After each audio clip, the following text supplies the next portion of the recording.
astrologically, how do you explain people resurfacing this ancient knowledge and making it theirs again? Okay, so yeah, there's a lot to unpack with that. There's a lot going on. Like when I started writing the book, I had also Neptune connecting to my sun. This was back in 2020 and 2021. And what connection was it making? It was squaring my sun. Okay. My sun is in Gemini, 21 Gemini. And so when Neptune was at 21 Pisces, so it was squaring my sun. And that's incredible inspiration, elevation. And that's when I wrote my book. And I have to tell you, I read my book today, I'm like, who wrote this? It's so good. Like, it doesn't feel like I did it. I just felt like I was a vessel from Hashem. It was channeled. Yes, it was inspiration. Hashem sending me, right? And I was just typing. Let's get it all out. You can see it's all orchestrated from Hashem that the time was ready.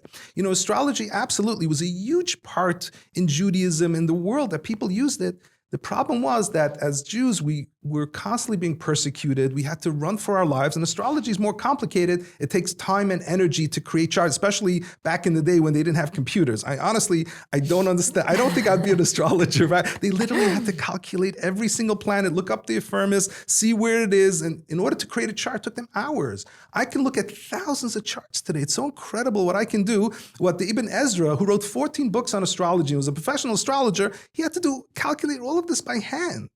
So I'm amazing how dedicated they were to doing it. But through our persecution, that wasn't the first priority. So it kind of got lost and it kind of got forgotten. And so today there's such a revival. In general, you can look at the whole history of the world.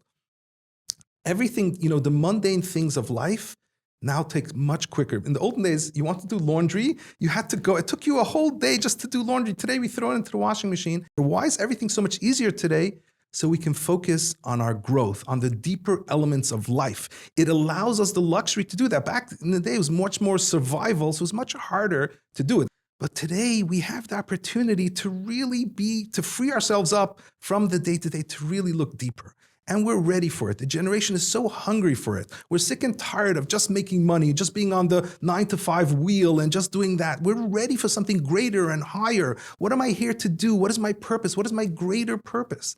And you can see it unfold there. So I feel like everybody's ready, and that's why this book had to come out, because this has so much information about each person's life. Yes, your life has a whole story, has incredible amounts of information about who you are and what you're here to do and the development and timing of your life. It's all there. So we are ready for it. It's ripe. The world is ripe for it, especially with Neptune going into Aries. And Aries is that assertive, that warrior energy, and Neptune is elevation and transcendence. We're ready to be a warrior with elevation and transcendence and higher purpose.